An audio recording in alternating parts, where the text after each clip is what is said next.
Ya teman-teman, kita langsung OTW di dalamnya teman-teman ya, yaitu Jalan Penyeladi.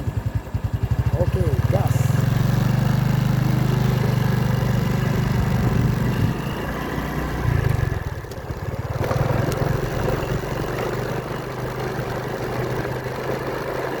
Inilah Jalan Penyeladi yang dulunya sering kita lalui teman-teman, yaitu hanya lewat jalan ini saja.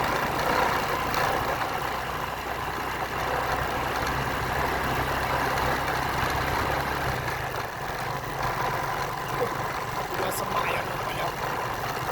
Jalannya dah semakin kecil.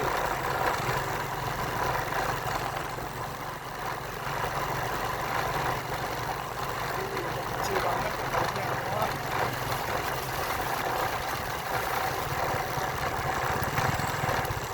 Ya,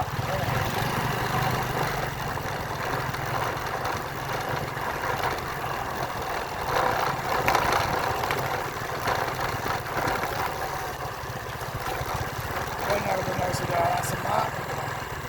Itu kayaknya memang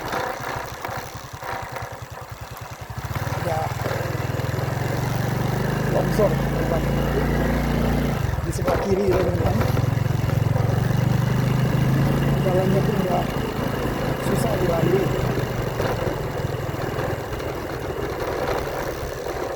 Tuh, udah longsor habis.